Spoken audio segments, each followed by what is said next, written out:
नमस्कार, मैं अंजलि मिश्रा और स्वागत है आपका हमारे चैनल में।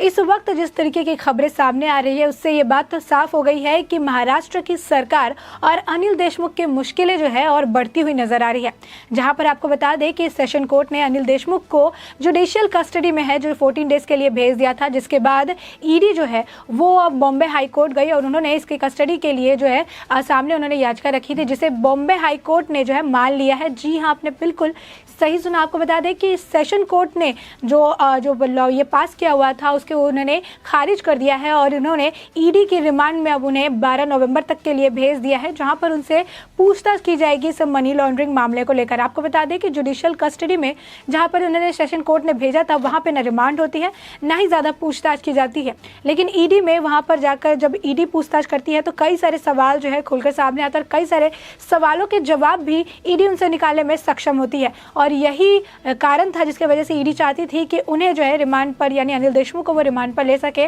लेकिन सेशन कोर्ट की वजह से उनकी परेशानी बढ़ती हुई नजर आई थी और इसीलिए सेशन कोर्ट के फैसले को उन्होंने बॉम्बे हाई कोर्ट में चैलेंज किया और आखिरकार बॉम्बे हाई कोर्ट ने अनिल देशमुख को अब ईडी की रिमांड पर भेज दिया है 12 नवंबर तक के लिए। तो ऐसे में अब ये आप कह सकते हैं कि आने वाले वक्त में जिस तरीके से ईडी का पूछने का पैटर्न है, जिस तरीके से ईडी 12-12 घंटे एक व्यक्ति को बैठा के सवाल पूछती रहती है, कोई भी व्यक्ति जो मजबूत से मजबूत व्यक्ति भी टूट ही जाएगा और मजबूत से मजबूत व्यक्ति भी कहीं ना कहीं गलती तो कर ही बैठेगा। और आपको बता दें कि जिस तरीके से अनिल देशमुख के आसपास जो है सवालों के पिलर्स खड़े हुए नजर आ रहे हैं, ऐसे में अनिल देशमुख का एक गलत जवाब उनके लिए और परेशानी का कारण बन सकती है। आपको बता दें कि जिस तरीके से ये मनी लॉन्ड्रिंग का मामला सामने नजर आ रहा है, जिस तरीके से एक तरफ कई सारे जो है चेहरे बड़े बड़े नाम जो है सामने आते हुए इस पूरे मामले में समझ आ रहे हैं। आपको बता दें कि इस पर शिवसेना जो है, एनसीपी जो है, महाराष्ट्र की सरकार है, वो अब भी चुप्पी साधी हुई है, जिसकी वजह से एक बड़ा सवाल जो है वो खड़ा होता हुआ नजर आ रहा है और ये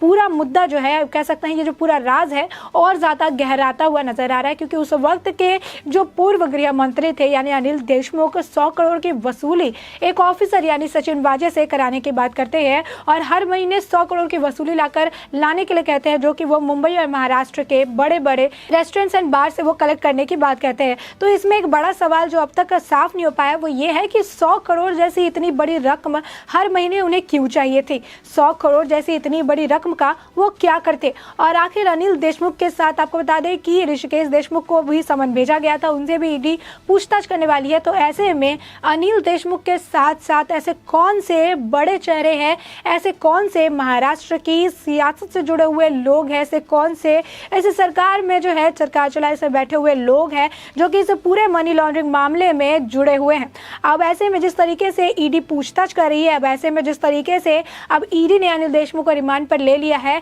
ऐसे में बस ये अटकलें तेज है कि आने वाले वक्त में कई बड़े नाम, कई बड़े चेहरों का खुलासा हो सकता है। कई सारे लोगों के नाम इस मनी लॉन्ड्रिंग मामले में खुलते हुए नजर आ सकते हैं। आपको बता दें कि ये सारा मामला जो है परमवीर सिंह की एक चिट्ठी ने खोल दिया था, यानी उनकी एक चिट्ठी ने सबके कच्चे चिट्ठे खोल दिए थे। जो चिट्ठी उन्होंने उद्धव ठाकरे को लिखी थी, जिसमें उन्होंने साफ शब्दों में ये लिखा हुआ था कि ये जो अनिल देशमुख है यानी उस वक्त के पूर्व गृह मंत्री, ये इन्होंने सचिन वाजे को 100 करोड़ रुपए की वसूली का काम सौंपा है और साथ ही साथ सचिन वाजे जो है इस काम की वजह से ही उनकी पोस्टिंग यहाँ पर की गई थी। आपको बता दें कि उस वक्त ये गृह मंत्री थे और उस वक्त जितने भी पोस्टिंग हो रही थी, जितने लोगों को, जितने ऑफिसर्स को हटाया जा रहा था, सब इनके अंडर में किया जा रहा था और इस दौरान भी ये कुछ पैसे भी वसूला करते थे। तो ऐसे में ये पैसे वसूली का जो मामला है काफी बड़ा मुद्दा बन गया और ऐसे में परमवीर सिंह को भी उस वक्त उनकी पोस्ट से हटाया गया था, जिसके बाद परमवीर सिंह ने इनकी पोल को खोल दिया था और उसके बाद सचिन वाजे ने भी कई सारे गंभीर आरोप इन पर लगाए थे।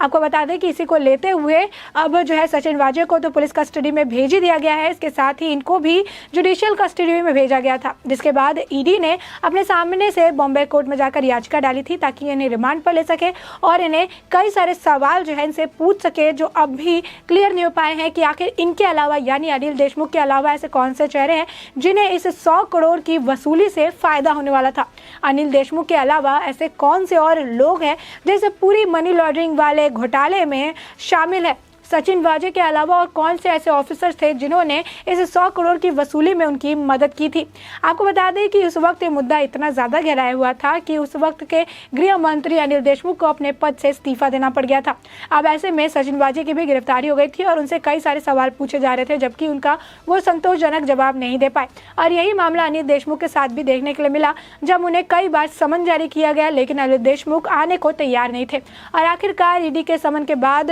जो लास्ट समन आप कह सकते हैं, कि उसके बाद अनिल देशमुख ईडी के सामने पेश होते हैं और उनसे कई सारे सवाल किए जाते हैं। आपको बता दें कि सोमवार के दिन उनसे लगातार 12 घंटा जो है सवाल पूछा गया था। 12 घंटे उन्हें बिठा के एक के बाद एक सवाल दागे गए थे उन पर, और वो सभी के जवाब तो दे रहे थे लेकिन उनके कोई भी जवाब जो है संतोषजनक नहीं पाए गए। और ऐसे में संतोषजनक जवाब नहीं पाने की वजह से ही ईडी उन्हें अपने कस्टडी में रख रही थी 6 नवंबर तक के लिए। उसके बाद ही जो सेशन कोर्ट है उन्होंने जुडिशियल कस्टडी में उसे भेजने का फैसला ले लिया। अब ऐसे में ईडी के पास जो कई सवाल थे जिनका जवाब जो अनिल देशमुख है वो नहीं दे पाए थे, तो ऐसे में ईडी चाहती थी कि उन सभी सवालों के जवाब वो सही तरीके से अनिल देशमुख से निकलवा ले, ताकि ये मनी लॉन्ड्रिंग का जो पूरा मुद्दा है, ये मनी लॉन्ड्रिंग का जो पूरा मामला है जिस पर इतनी सारी जो है राजों की परत लगी हुई है, उस परत को एक के बाद एक खोला जा सके। अब ऐसे में ईडी काफी लाचार महसूस कर रही थी, क्योंकि इन्हें जो है सेशन कोर्ट ने कह दिया था कि जुडिशियल कस्टडी में रहेंगे और ऐसे में इतना वक्त इन्हें मिल जाता जिस दौरान ये अपनी एक कहानी जो है क्रिएट कर सकते थे।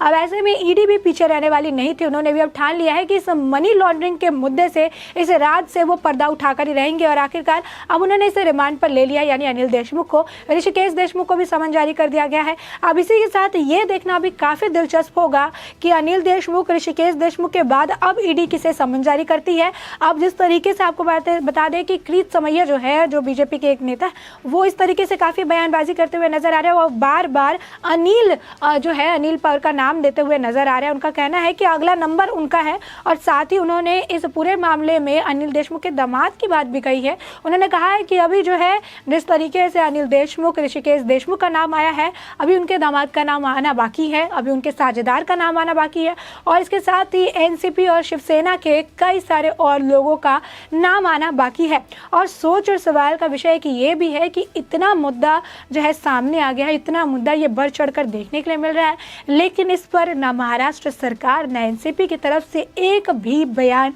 सामने नहीं आ रहा है। ऐसे में एक इतना बड़ा वसूली का रैकेट आप कह सकते हैं, इतना बड़ा एक वसूली का एक धंधा जो है उस वक्त के प्रिय जो गृह मंत्री है वो चला रहे थे। और ऐसा हो सकता है कि सरकार को इसके बारे में कुछ भी जानकारी नहीं हो, जो हाईकमान हो वो इस मामले से किस तरीके से अनछुई रह सकती है कि 100 करोड़ की वसूली की जा रही है, एक ऑफिसर को तैनात किया जा रहा है ताकि वो 100 करोड़ की वसूली करके ला सके। इसमें खुद जो है पूर्व गृह मंत्री भी इन्वॉल्व है। तो ऐसे में उस वक्त जो है महाराष्ट्र की सरकार के नाक के तले इतना बड़ा वसूली का काम चल रहा है और महाराष्ट्र सरकार में इस बात की खबर किसी को नहीं है। ये कैसे हो सकता है? क्योंकि गृह मंत्री रह चुके हैं और उस वक्त गृह मंत्री जिसके हाथ में सारी कमान है, जो कि उस वक्त सारा हेड है, एक तरह से सारे जो पोस्टिंग है सब कुछ वो कर रहे हैं। तो ऐसे में एक इतना बड़ा रैकेट, इतना बड़ा वसूली का मुद्दा किस तरीके से महाराष्ट्र सरकार की नज़र में नहीं आया? ये सवाल अब लोगों का भी सवाल बन चुका है कि आखिर महाराष्ट्र सरकार से ये सारी बातें कैसे छुपी रह गई।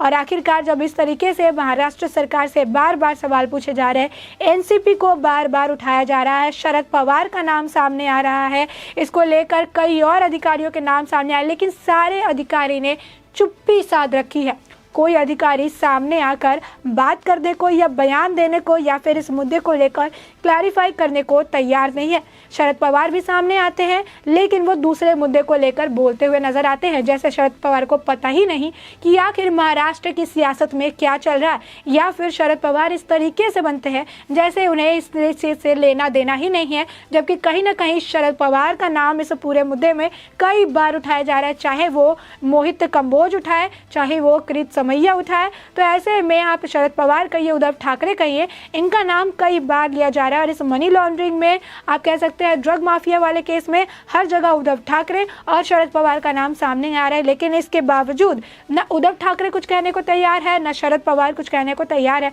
तो कहीं ना कहीं उनकी चुप्पी भी एक बड़ा सवाल खड़ा कर रही है कि क्या सच में इनका इस मामले से कोई लेना देना नहीं है? क्या सच में इनकी जो चुप्पी है ये बयां कर रही है कि ये इस बारे में कुछ जानते ही नहीं है, या फिर ये चुप्पी चुप्पी इसीलिए है ताकि इन्हें कुछ बोलने से बचा जा सके, ताकि इनकी बयान से कोई बड़ा बखेड़ा खड़ा ना हो जाए, ताकि ये फ्रंट फुट पे ना चले और इनको लेकर जो है बयानबाजी शुरू ना हो जाए। यानी यूं कह सकते हैं कि इस पूरे मुद्दे में उद्धव ठाकरे और शरद पवार काफी सेफ खेलते हुए नजर आ रहे हैं कि ना इस मुद्दे को लेकर वो बात करेंगे, ना इस मुद्दे को लेकर वो बयानबाजी करेंगे और ना इस मुद्दे को लेकर उन दोनों को घसीटा जाएगा और ना ही इस मुद्दे को लेकर एक बड़ा बवाल जो है, बखेड़ा जो है खड़ा किया जाएगा। और ऐसे में वो जो है पीछे रहकर किसी और के कंधे से जो है बंदूक चलाते हुए नजर आ रहे हैं। आपको बता दें कि कहीं ना कहीं तो उद्धव ठाकरे और शरद पवार के तार इसमें जुड़ते हुए नजर आ रहे हैं और आने वाले वक्त में कहीं ना कहीं इन दोनों का भी जो नाम है, जिस तरीके से कई सारे लोग उठाते हुए नजर आ रहे हैं, कहीं ना कहीं ये माना जा रहा है कि आने वाले वक्त में शायद उद्धव ठाकरे और शरद पवार की तरफ से